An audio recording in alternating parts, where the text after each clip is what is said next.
Voici le message que les animaux adressent à l'humanité, en passant par les maîtres, en passant par des sages, la plainte qu'ils font à Dieu du fait que les hommes les maltraitent. À travers leurs prières, les animaux veulent s'adresser à l'intelligence et au cœur des hommes.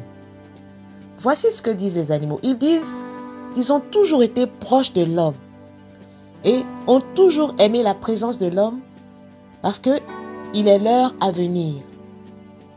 Pour les animaux, l'homme représente le futur, l'évolution, la prochaine étape à atteindre pour eux, les animaux. Les animaux sont le plus proches du règne des hommes et ils comprennent même l'homme mieux que les minéraux et les végétaux.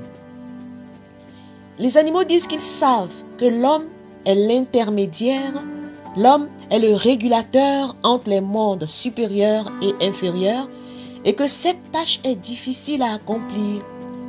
C'est pourquoi eux, les animaux, ils ont voulu aider l'homme dans cette tâche en s'offrant en sacrifice.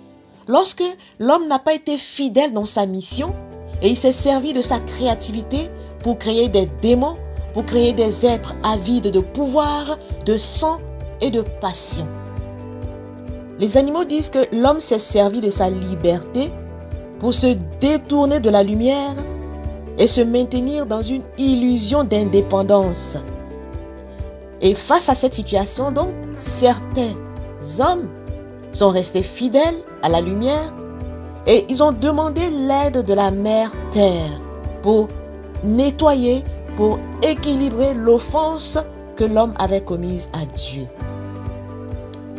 Dans son amour, donc, la mère Terre a demandé au règne animal de se sacrifier et de donner son sang et sa vie pour satisfaire ces démons voraces et avides que l'homme avait créés, afin que l'homme puisse être allégé pour continuer son chemin vers la lumière. Et les animaux disent donc, ils sont devenus des pansements pour l'homme, des pansements pour couvrir la plaie que l'homme a créée. En offrant leur vie et leur sang pour que l'homme puisse continuer à accomplir sa mission d'intermédiaire avec la lumière.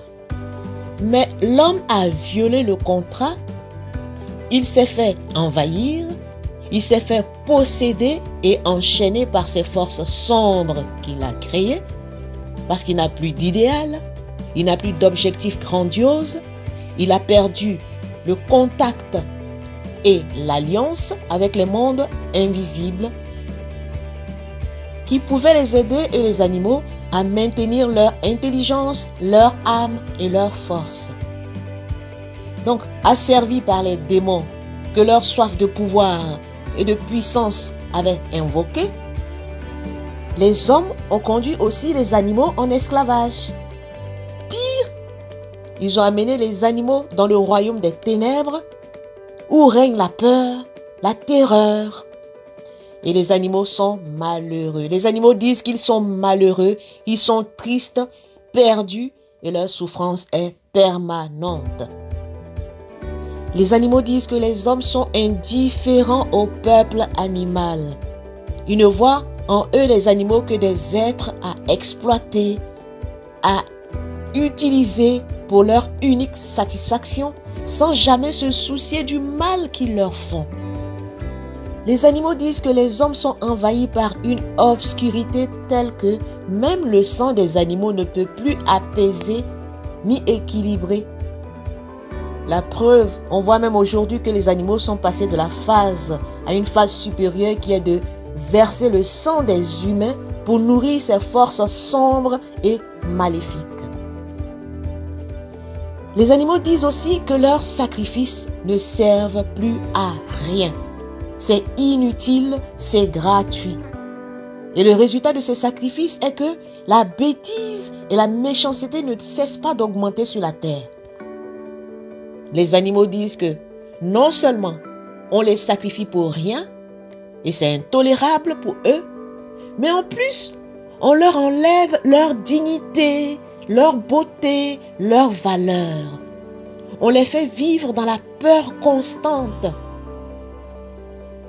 Dans leur inconscience et leur insensibilité, Les hommes les prennent, les exploitent, les avilissent et ensuite les jettent.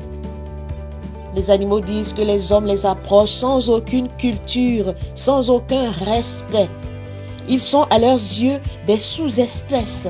Leur regard les enferme dans la médiocrité. Voici ce que disent les animaux des humains. Les animaux disent encore qu'ils avaient accepté de se sacrifier parce que c'était juste et noble.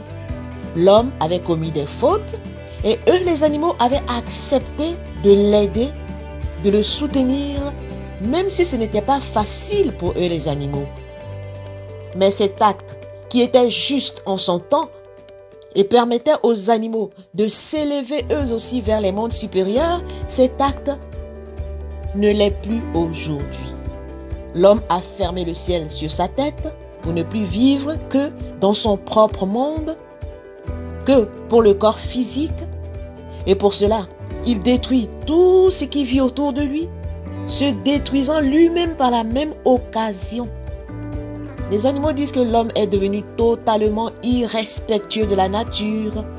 Il vit dans la médisance, il vit dans la supériorité extrême, associée à l'orgueil et à la vanité. Il s'est coupé ainsi du monde divin et de tous les règnes qui sont en dessous de lui. Les animaux veulent vivre librement dans la forêt, auprès de la mère nature. Ils ne veulent plus que les hommes s'approchent d'eux, car c'est la terreur, la frayeur qui leur inspire quand ils entendent leurs pas, leur voix, et quand ils sentent leur présence. Ils savent qu'il n'y a plus d'intelligence en l'homme. C'est pourquoi ils sont agressifs quand ils voient l'homme. Les animaux savent et sont conscients que tout se dirige vers une destruction totale et globale. L'homme a prêté aux animaux la contre-vertu de la cruauté qu'il a héritée des êtres invisibles sombres qui sont autour de lui, qui dirigent sa vie et qui l'orientent.